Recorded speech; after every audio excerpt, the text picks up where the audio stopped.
más. RCR presenta a María Alejandra Trujillo en Palabras más, palabras menos. Palabras más, palabras menos.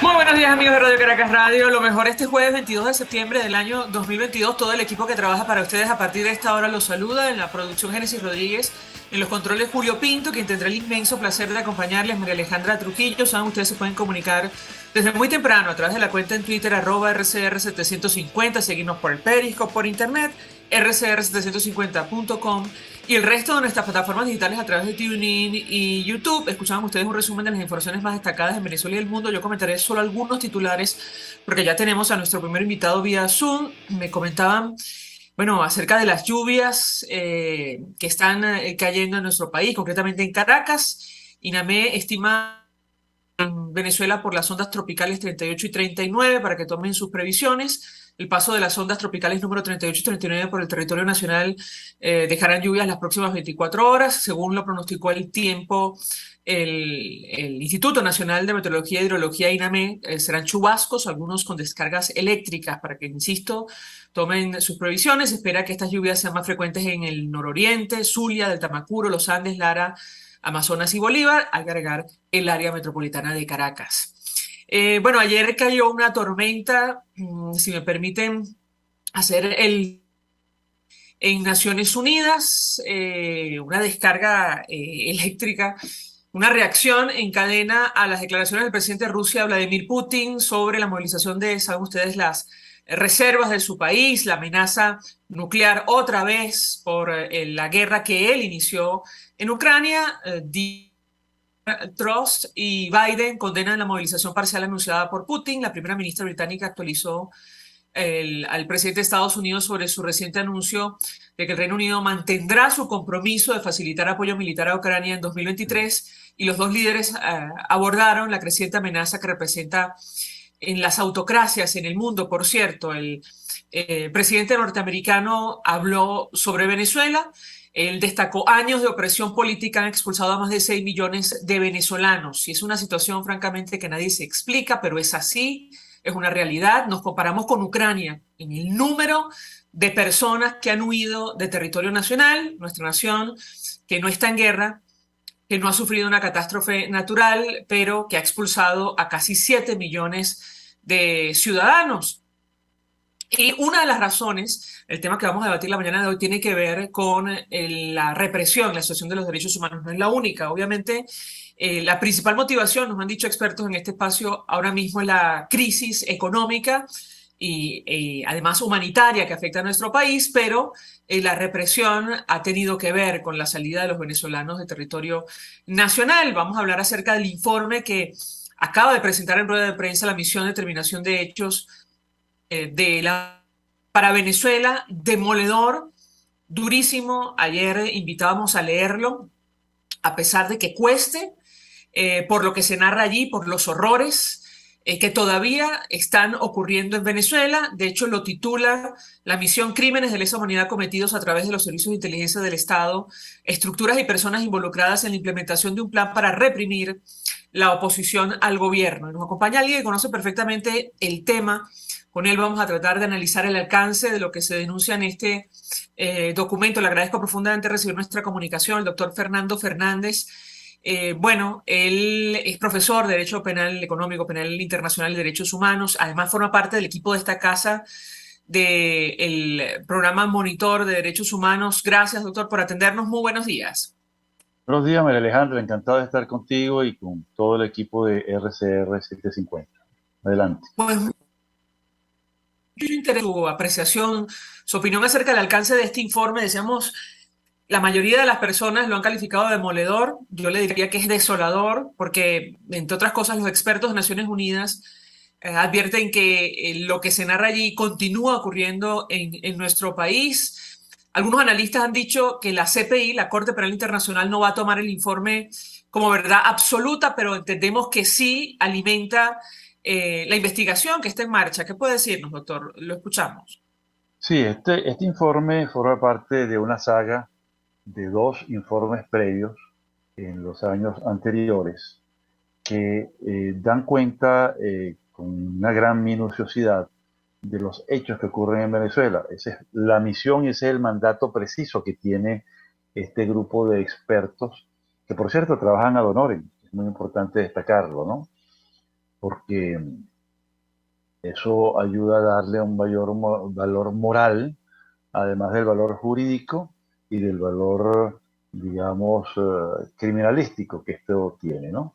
Entonces, este tipo de informes se hacen como parte de un mandato de un organismo de Naciones Unidas llamado Consejo de Derechos Humanos, que por cierto está en plenas sesiones en este momento, y este informe se va a discutir el día 26, además, ¿no?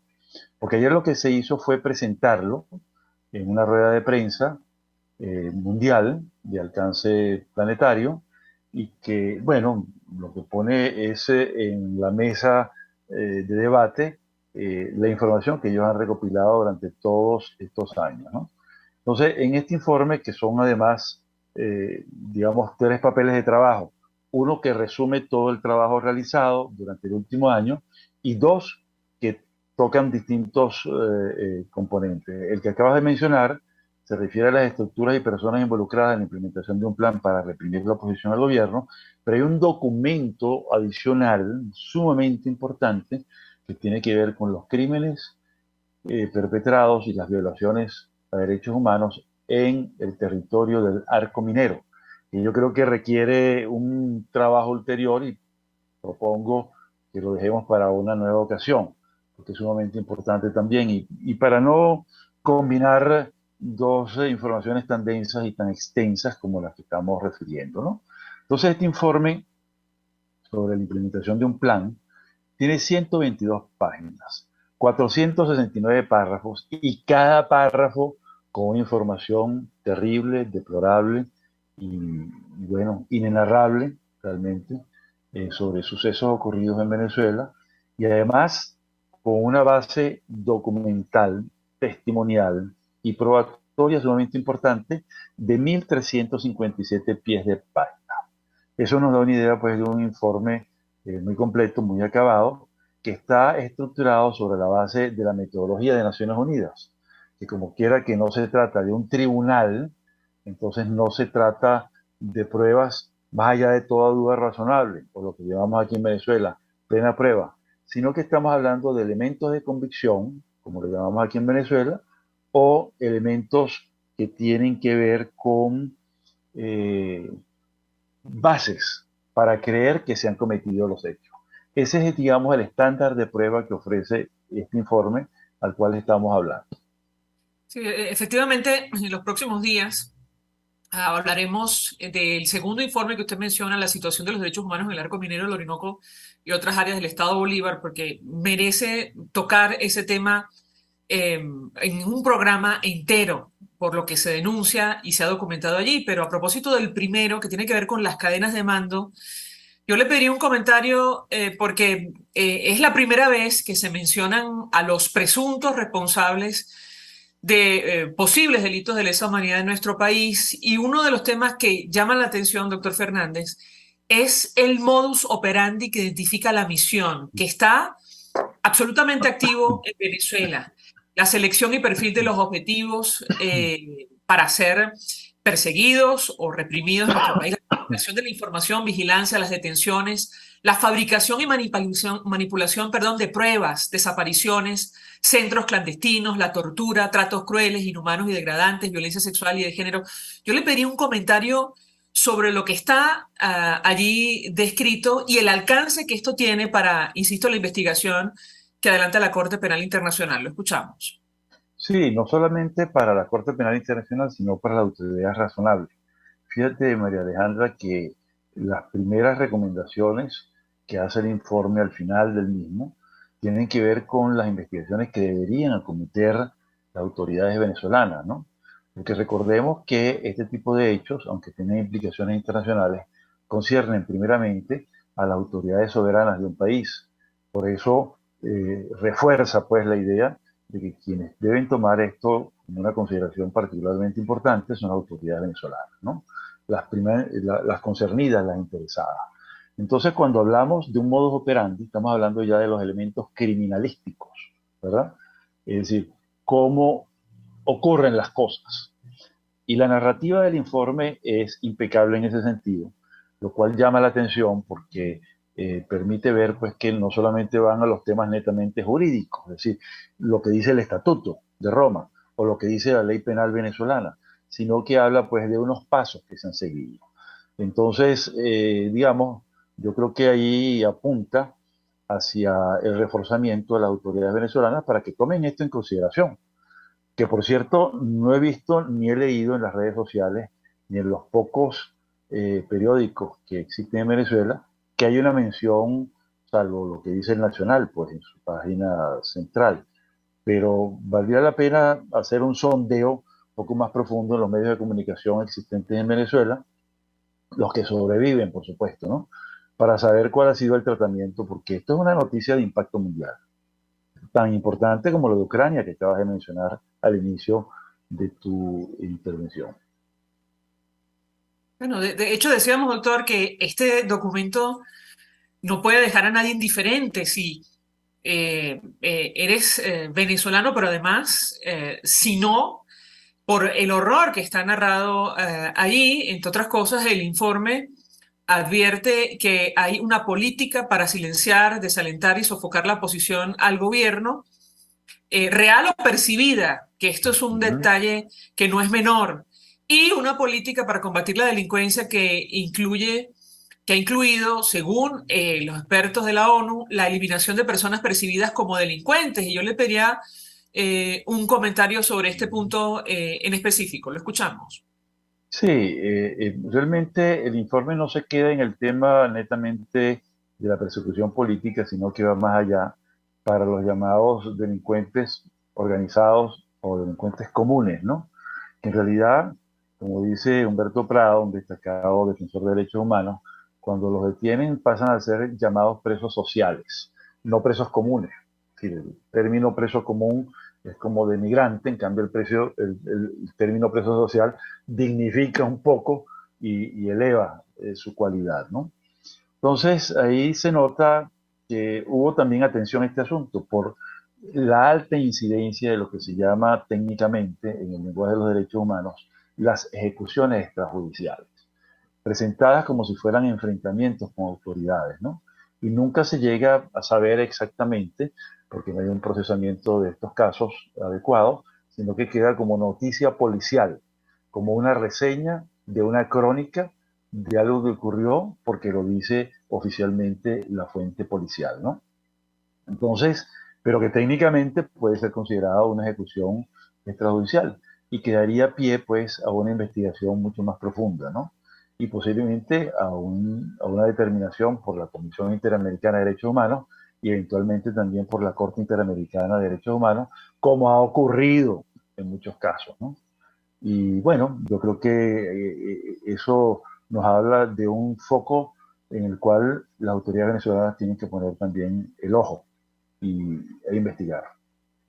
Tenemos que hacer una pausa para ir a publicidad. Al regreso, doctor Fernández, quisiera referirme a los detalles.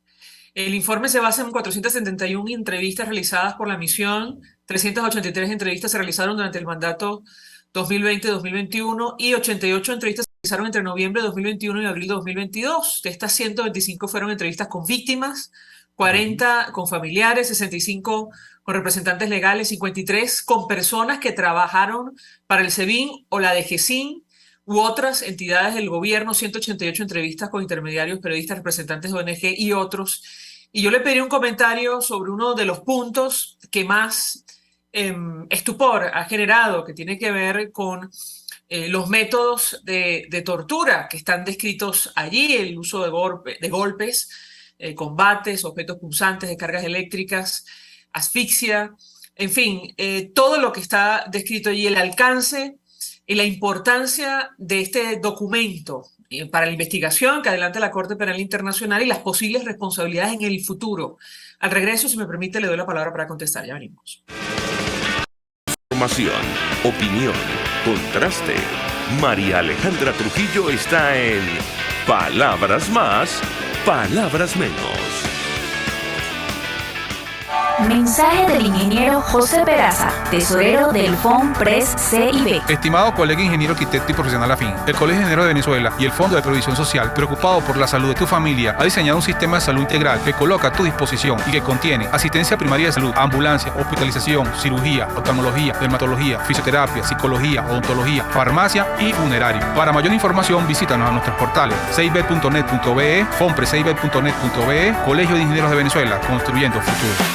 Mis amigos, una empresa comprometida y responsable con su personal es una empresa segura, y Produzca es la compañía pionera en Venezuela que ofrece la mayor cantidad de equipos de comprobada calidad para garantizar la seguridad integral de toda la nómina industrial de cualquier empresa. El catálogo de Produzca es inmenso, todo tipo de guantes, cascos, accesorios y productos varios de protección para tu personal. Conoce más de Produzca en www.produzca.com. Produzca, seguridad en tu empresa de los pies a la cabeza. En Global Therap seguimos comprometidos con tu rehabilitación física, te ayudamos a recuperarte de tu posoperatorio y en el alivio del dolor. Búscanos en el Centro Comercial Multiplaza Paraíso Nivel Empresarial 2 a través de Twitter e Instagram o llámanos al 0412-256-1104. Y no olvides lavarte las manos con agua y jabón y cumplir con el distanciamiento social. Global Therap y despídete del dolor. Yo creo que los políticos responsables proponen ideas y dicen que son de ellas y convocan a la gente a hablar de su idea. Me parece de muy mal gusto cuando la idea empieza a decir, bueno, esto no es mío, es de Venezuela. Eso significa que fracasó. Y entonces le están endosando al país la incapacidad para articular una idea que de suyo desde el principio era una idea y no un curso estratégico. A mí eso me parece de mal gusto. Y parece que el marketing político no da para tanto. Así podemos ver el mantra de Guaidó: cese la usurpación, gobierno de transición y elecciones libres. Él lo abandonó. El G4, que es del cual él es engendro, en representación bonos 2020, el hacer ingeniería financiera, recoger unos reales que no hemos visto de ninguna manera. Aquí se habla libertad con Víctor Maldonado, solo por RCR 750, la radio que se ve.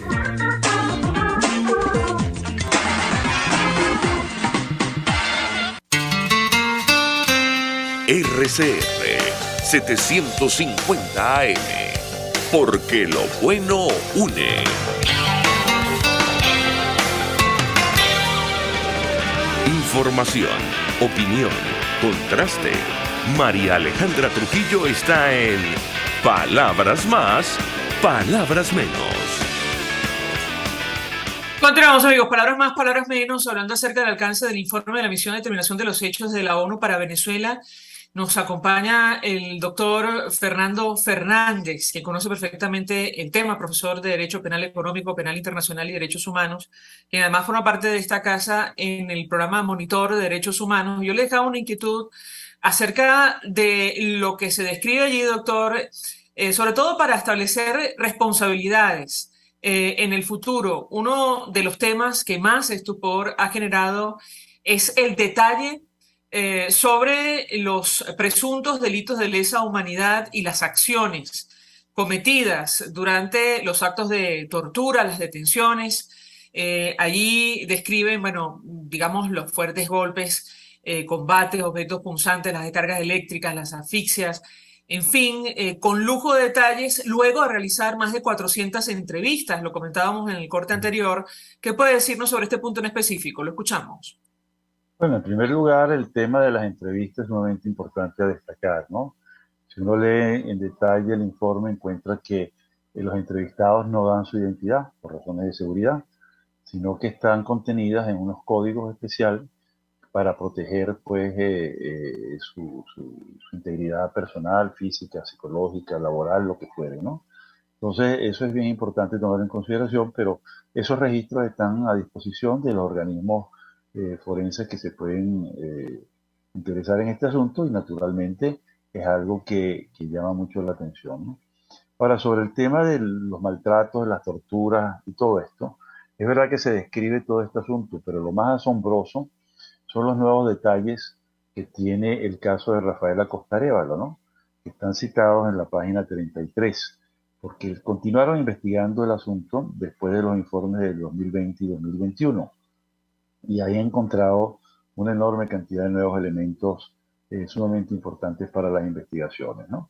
Que repito, estas investigaciones son las que tiene que hacer ya un organismo forense como tal, que sería el papel de la Fiscalía ante la Corte Penal Internacional, como también, naturalmente, las autoridades locales, que son las que deben tomar esto en primer orden, y las autoridades internacionales serían, digamos, complementarias.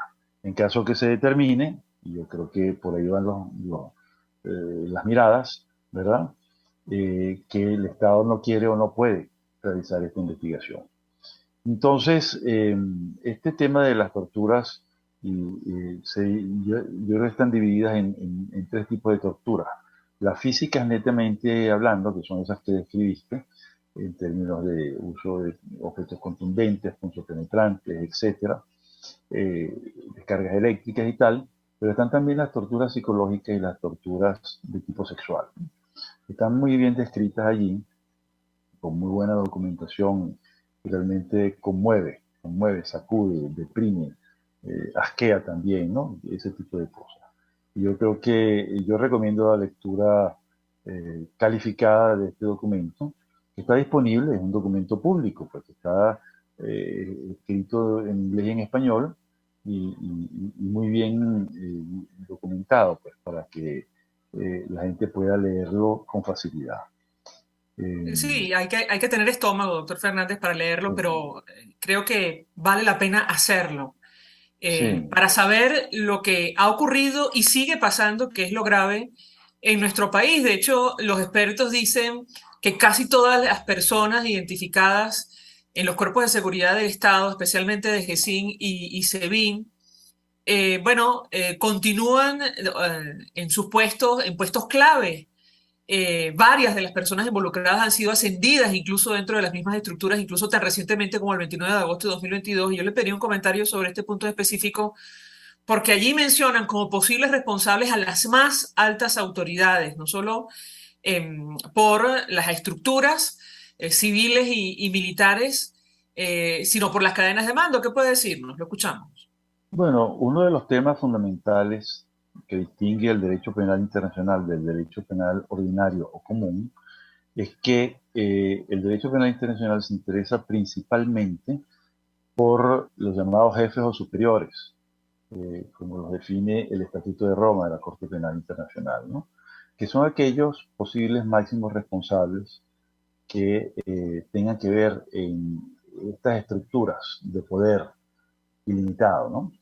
Pero también eso incluye mandos medios, de forma tal pues que es lo que hace posible que muchas veces, como se admite en el caso de Lubanga, que es un caso decidido en la Corte Penal Internacional y que está citado en este informe, donde justamente se ve toda la concatenación de órdenes que se dan, órdenes que se ejecutan, pero también órdenes que se transmiten.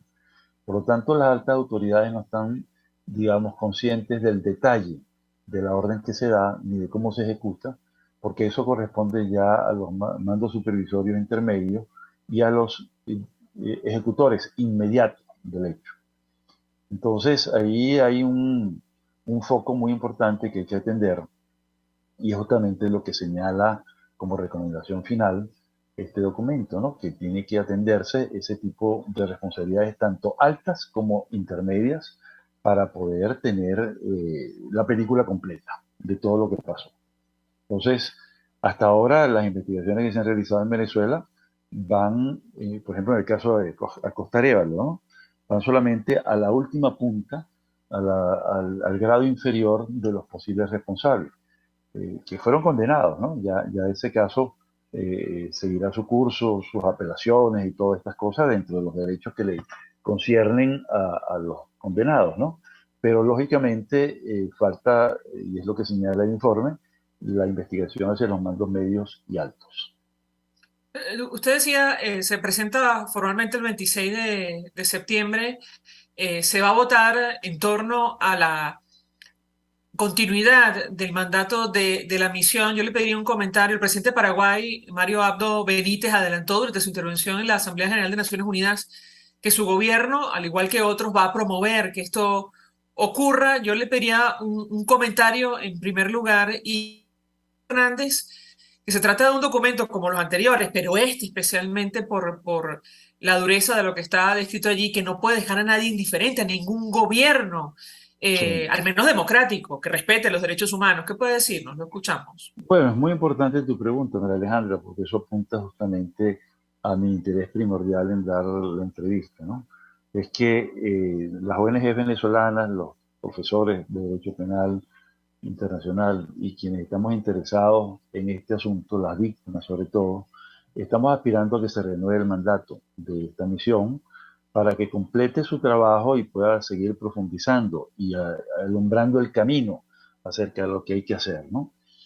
Y gratamente 6 países de la región de América han tomado esta solicitud para hacer el planteamiento ante el seno del Consejo de Derechos Humanos, que es el que toma la determinación. Así como se va a empezar la discusión pública y a nivel planetario de este informe el día 26, la determinación y la decisión finalmente se tomará por votación en los primeros días de octubre, ¿no? Entonces ya hay 6 países de la región americana que han tomado este asunto. Lo lidera Paraguay, pero están también Chile, Perú, Brasil, ya dije Paraguay, Canadá y Ecuador. Son los 6 países que llevan esta iniciativa, ¿no? Esto es sumamente importante porque esa es parte de la metodología de trabajo, ¿no? Y lógicamente ahí se enfrentará pues a los países que se van a oponer con toda seguridad. Esto ocurrió en los informes anteriores. Y bueno, habrá todo un debate, habrá que esperar la votación, pero en términos generales yo me siento optimista debido pues a que hay una enorme conciencia y es tan buena la calidad del informe que va a generar, digamos, un material, genera un material de mucha importancia para su consideración. Seguramente habrá recomendaciones, cada estado tiene en su capacidad el poder legítimo de hacer recomendaciones y ya veremos también qué otras recomendaciones le hacen los estados al Estado venezolano. Eso es muy importante. Doctor Fernando Fernández, 1.000.000 de gracias por atendernos, acompañarnos estos minutos.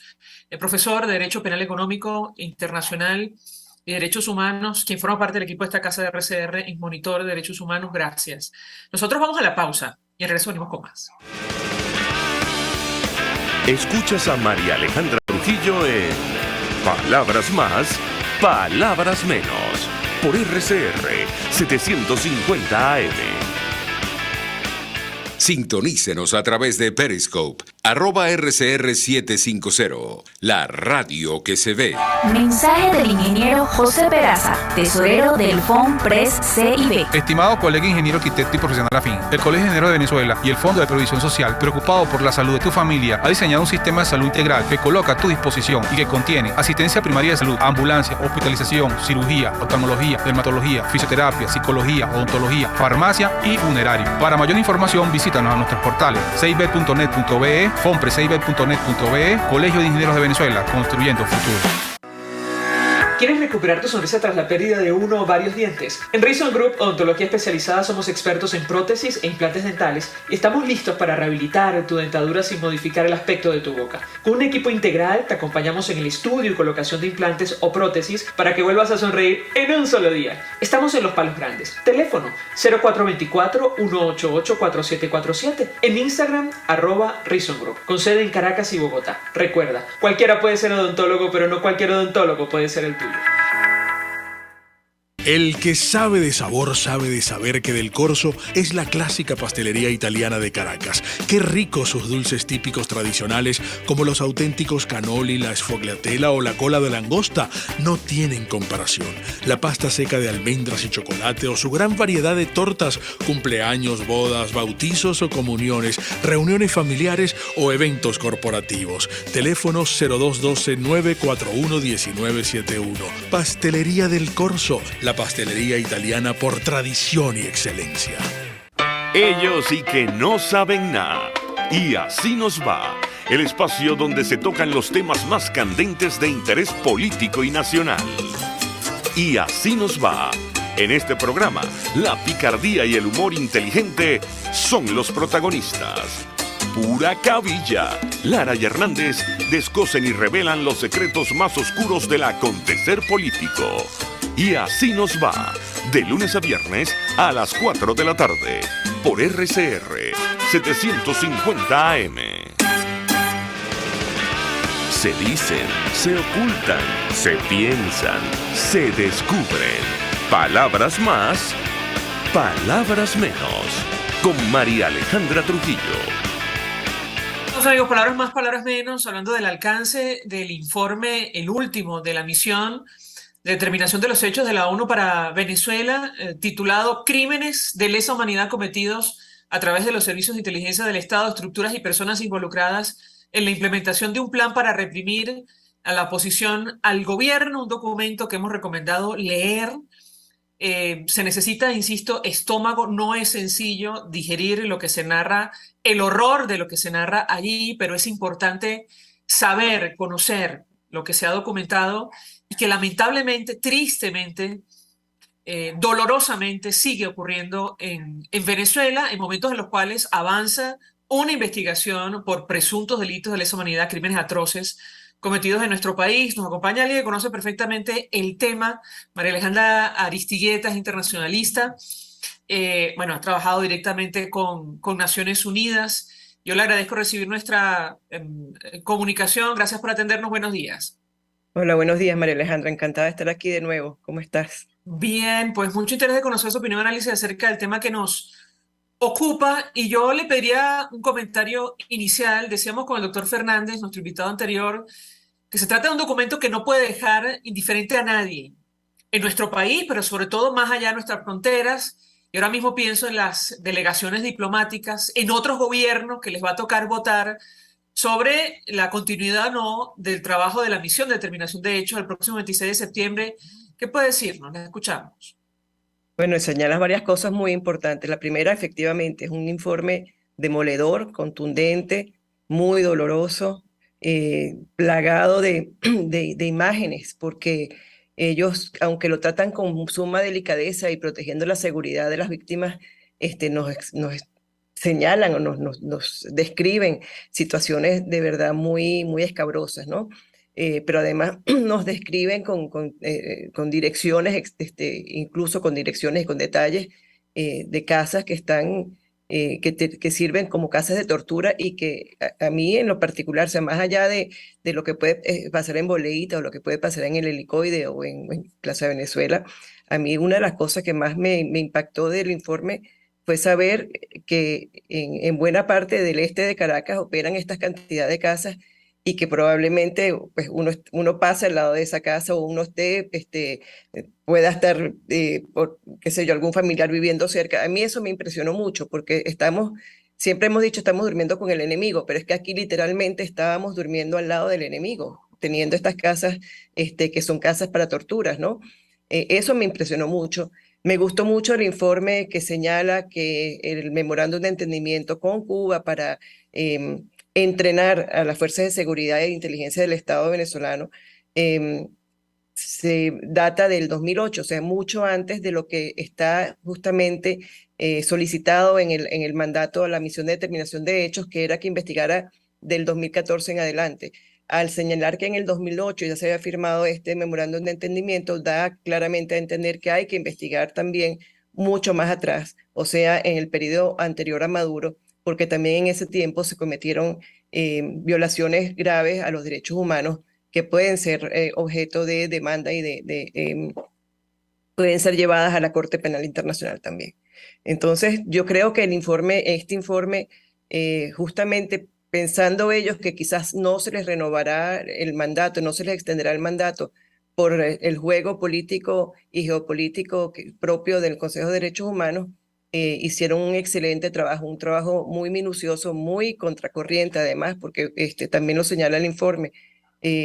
Trabajaron con escasos recursos y con mucho movimiento. Eso es parte de la política de obstaculización, pues, con pocos recursos y con les quitaron funcionarios, les cambiaron funcionarios y eso afectó también el resultado. Sin embargo, lo que hemos recibido, los informes, porque son varios legajos de informes, lo que hemos recibido es sumamente importante para este proceso.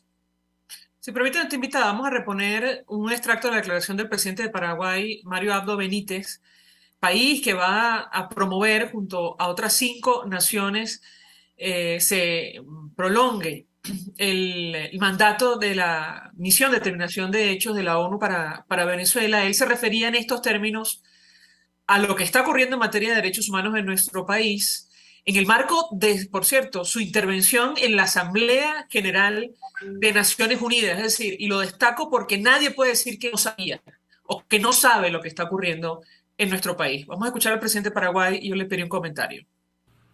Debemos brindar estabilidad al mundo con una voz común. No podemos correr la vista de lo que sucede en otros territorios y dejar a su suerte a naciones hermanas. Por ello, Paraguay es un país solidario que mantiene coherencia con sus principios. Hemos apoyado siempre al hermano pueblo venezolano y a su lucha por la democracia.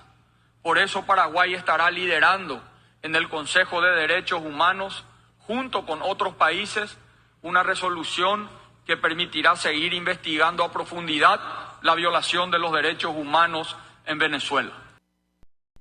Esta iniciativa la van a acompañar Brasil, Canadá, Chile, Guatemala, Perú y Ecuador. ¿Qué puede decir nuestra invitada? La escuchamos.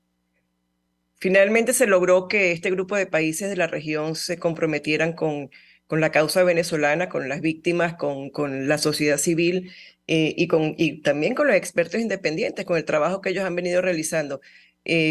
A principios de este año no teníamos ninguna claridad de que fuese posible esta propuesta de extensión del mandato y se pedía que fuese alguien de la región que lo llevara, que lo liderizara. Paraguay ha dado muestras de ese liderazgo, ha asumido ese liderazgo y hay que congratularlos por ello.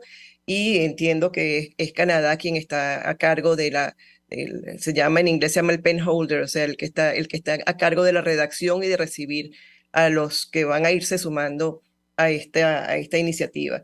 Lo que se pretende allí es extender por un periodo de por lo menos 2 años. Están negociando si 3 o si 2 años para que la misión de determinación de hechos continúe haciendo su trabajo y esperamos que se sumen países también no solamente de fuera de la región. Se cuenta por supuesto con el apoyo de los países de la Unión Europea, con Australia, con Estados Unidos, o sea, se cuentan con varios miembros, pero en definitiva quienes votan son los 47 miembros del Consejo de Derechos Humanos, los que están sentados en el Consejo de Derechos Humanos, y no todos estos países que están apoyando la iniciativa están sentados en el Consejo de Derechos Humanos. Entonces necesitamos garantizar, normalmente se cuenta que son 19 votos, pero entre abstenciones y otras fórmulas, podemos decir que a partir de los 15, 16 votos ya esta resolución podría ser aprobada por el Consejo y entonces podríamos estar hablando de que en el año que viene y por los próximos años la misión de determinación de hechos va a continuar haciendo su trabajo. Bueno, yo tengo que preguntarle sobre el papel específico de algunas naciones como Cuba. No quiero dejarlo por fuera. Digamos, varios artículos de agencias internacionales destacando el punto que ha documentado la misión, la información sobre, bueno, el adiestramiento del régimen cubano a los cuerpos de seguridad venezolanos para cometer estos horrores que están narrados allí. Yo le pediría un comentario, si es posible pensar que en el futuro, bueno, este régimen y los líderes de ese gobierno van a asumir algún tipo de responsabilidad por ello. Eso en primer lugar. Y en segundo lugar, sobre las cadenas de mando, que también es una novedad del informe. Allí mencionan con nombre y apellido los presuntos responsables y francamente, bueno, prácticamente la cúpula en el poder ahora mismo en Venezuela está señalada como posible responsable de crímenes atroces en nuestro país, por conocimiento o por órdenes impartidas en esta dirección. ¿Qué puede decirnos? Lo escuchamos. Sí, efectivamente. Mira, yo creo que el hecho de que hayan señalado nombres, señalan a 11 personas y dan los nombres de 6 de ellas, reservándose otras por temas de seguridad porque son de más bajo mando. Entonces, sabiendo que los problemas de extorsión y de castigo y premio que existen, que están descritos además en el informe, prefirieron proteger a algunos nombres, pero están a disposición de, por ejemplo, la Corte Penal Internacional o de cualquier país que su jurisdicción permita realizar juicios bajo el sistema de la jurisdicción universal. También estaría dispuesto a entregarle esos nombres, todos los nombres que han conseguido hasta ahora, para que se inicien entonces investigaciones y se puedan acusar directamente en los sistemas judiciales que sí funcionan, porque también, de nuevo, una de las cosas que también es importante en este informe es que ratifican que a pesar de los maquillajes y las leyes que han estado aprobando en estos últimos años, sobre todo en el 2021, en Venezuela el sistema judicial no funciona y no hay un genuino interés en que funcione, con lo cual solamente podría intervenir o debería intervenir la justicia internacional, la justicia penal internacional, en ausencia de una justicia nacional. El fiscal de la Corte Penal Internacional, Karim Khan, había mencionado cuando firmó ese memorándum de entendimiento con Maduro que iba a hacer lo posible para que el sistema judicial venezolano fuese el que se encargara directamente de todos los casos, no que aparentara, sino que realmente lo hiciera. Y este informe viene a corroborar que eso no va a ser posible y permite entonces que la sala de preliminares dé el visto bueno para que se inicie la investigación. O sea, yo creo que las piezas se están acomodando, se están poniendo allí. Buena parte de la información que tenemos en ese informe le permite a las víctimas aportar más datos y más pruebas y más testimonios, y esto va a servir a la vez para que la Corte tenga digamos, un caso mucho más sólido. En cuanto a tu pregunta sobre Cuba, bueno, ya lo decía hace un momento, o sea, que hayan revelado que en el 2008 ya había un memorándum de entendimiento con las fuerzas de seguridad de Cuba para adiestrar, para entrenar a los funcionarios venezolanos, denota que se debe ir hacia atrás y debe revisarse también el periodo presidencial del presidente Chávez, porque en ese caso también se cometieron crímenes que deben ser investigados. Pero además de ello, yo creo que el hecho de que se visibilice de esta manera podría permitir, o esperemos que permita, que Cuba sea también investigada o que se abra una investigación en el Consejo de Derechos Humanos hacia Cuba. Cuba, desde que se creó el Consejo de Derechos Humanos en el 2006, Cuba, que todos sabemos que es una dictadura, que todos sabemos que se persiguen a las voces disidentes y que existen torturas, malos tratos degradantes, que existen ejecuciones extrajudiciales y que hay, por supuesto, detenciones arbitrarias, tal como las hay en Venezuela. A pesar de ello, nunca ha sido investigada por el Consejo de Derechos Humanos, que se creó en el 2006. Entonces, yo creo que va siendo hora también de que no solamente se investigue a Nicaragua, se investigue a Venezuela, pero que sobre todo se investigue a Cuba, porque de ahí se origina buena parte de las violaciones que están sucediendo tanto en Venezuela como en Nicaragua, y se estaría trabajando todo el sistema, digamos, de manera integral, todo este sistema de complicidades y de intercambios y de alianzas que existen en este momento.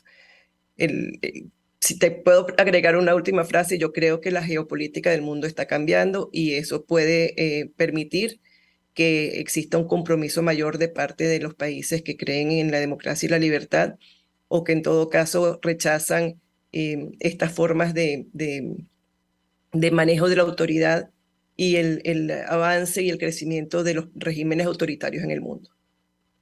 Tenemos que hacer una pausa para ir a publicidad. Al regreso quisiera referirme al papel de países como Colombia, como Argentina, tomando en consideración lo que se va a votar el próximo 26 de septiembre mismo día, si no me equivoco, que van a abrir la frontera con nuestro país y se presume podría haber un encuentro entre el nuevo presidente colombiano, Gustavo Petro, y Nicolás Maduro. Yo le pediría un comentario. Yo insisto con esto, después de leer este informe o la presentación de este documento, nadie puede decir que no sabía, que no sabe, que no conoce los horrores que están ocurriendo o que se han denunciado y documentado en nuestro país en materia de derechos humanos, que además son motivo de investigación en la Corte Penal Internacional. Es la única nación latinoamericana investigada en esta instancia judicial.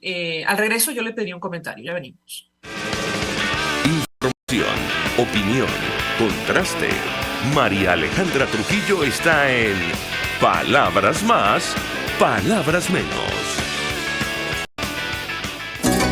RCR 750 AM, porque lo bueno une.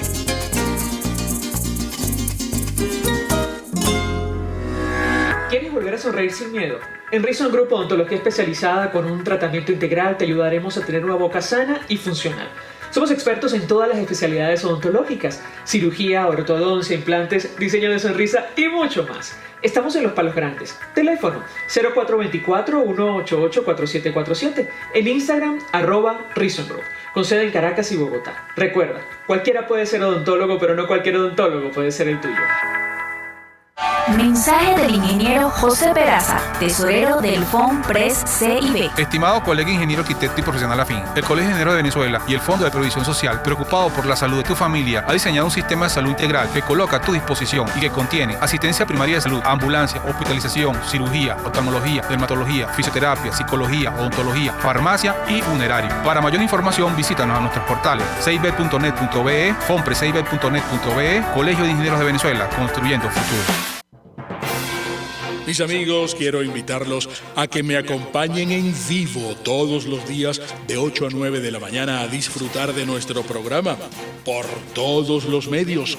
Periodismo independiente, con nuevas ideas, nuevas opiniones, Nueva Venezuela y sus secciones. Dice mi vecina, está circulando y otro nivel. Corran la voz, no me fallen, por todos los medios por aquí, por RCR 750, la radio que se ve, la radio que se ve. RCR 750 AM, porque lo bueno une.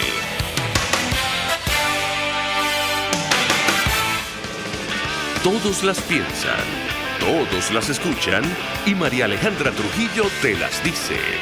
Palabras más, palabras menos. Continuamos, amigos. Palabras más, palabras menos, hablando acerca del alcance del informe, el último documento de la misión de determinación de los hechos de la ONU para Venezuela. Como decía nuestro invitado, Fernando Fernández, se presentó otro documento. Julio, creo que se está metiendo el de Paraguay. Hablamos con nuestro director técnico. Sobre la situación de los derechos humanos en el arco minero del Orinoco y otras áreas del Estado Bolívar, eso lo trataremos en otro programa sin duda. Es un documento de más de 150 páginas. Vale la pena hacer énfasis y subrayar lo que está ocurriendo y lo que se documentó allí. Pero ahora mismo nos detenemos en el documento referido a esta estructura que se ha creado en Venezuela, de los cuerpos de seguridad del Estado para perseguir, reprimir a la disidencia, a la oposición real o percibida, dice el documento. Y yo le dejo una inquietud a nuestra invitada sobre el papel de la comunidad internacional. El 26 de septiembre habrá un diálogo interactivo en el Consejo de Derechos Humanos de Naciones Unidas, justamente para debatir este informe y la extensión del mandato de la misión. Yo mencionaba el papel, por ejemplo, de países como Colombia. Coincide el mismo día que se va a abrir la frontera con Venezuela. Se habla de un posible encuentro entre Gustavo Petro y Nicolás Maduro.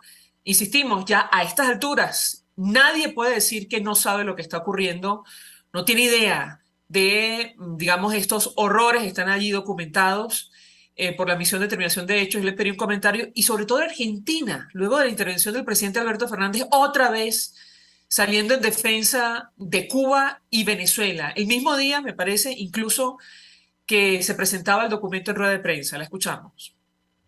Bueno, estás hablando, Argentina es un miembro del Consejo de Derechos Humanos y es muy importante, puesto que vota y sorprende, avergüenza esa posición del presidente Fernández. Se hubiese esperado que la presión interna, la presión política interna, lo obligara quizás vamos a decir, a neutralizar esa manera de apoyar.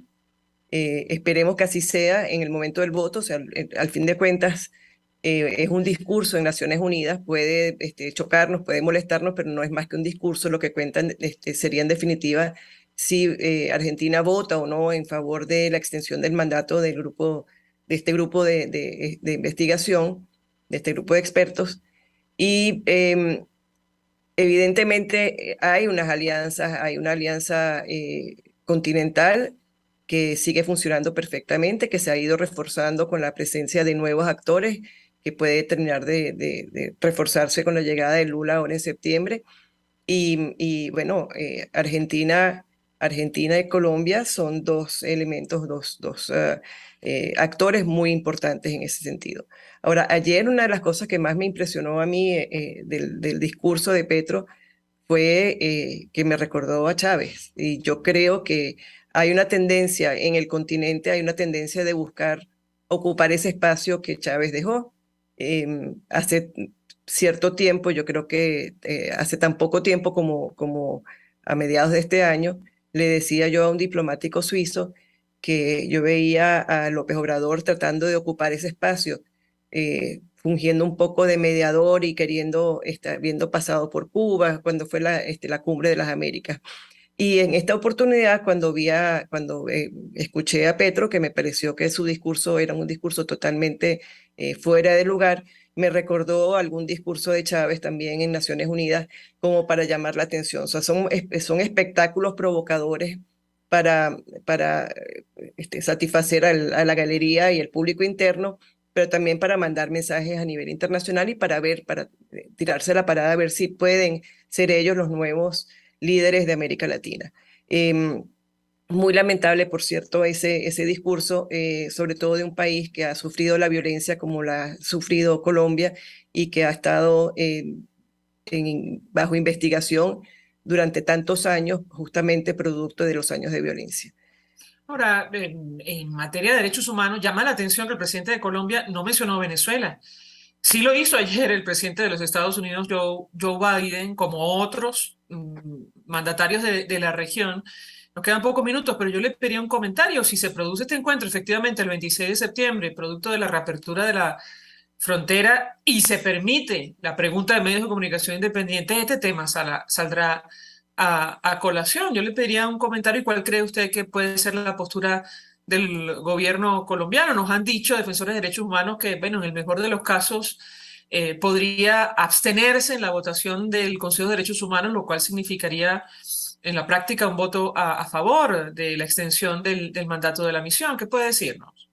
En el caso de Argentina, sí, eso es lo que está planteado, una abstención para la extensión del mandato de la misión de determinación de los hechos. En el caso de Colombia, Colombia no es miembro del Consejo de Derechos Humanos, por lo tanto, puede ser mucha la retórica, pero no pasa de ser retórica, ¿no?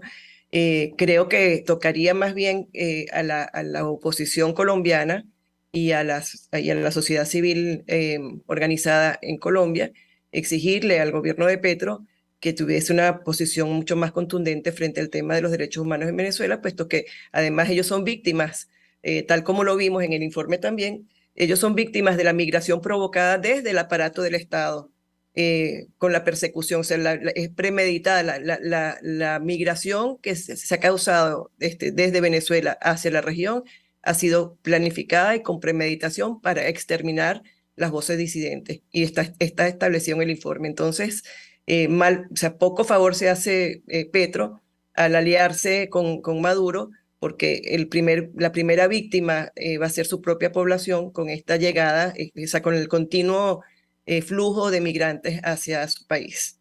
Incluso sería un terrible precedente que Colombia finalmente retirara la denuncia contra Venezuela en la Corte Penal Internacional, como nos han dicho. No lo creo. Mira, poco importa. De nuevo, eso es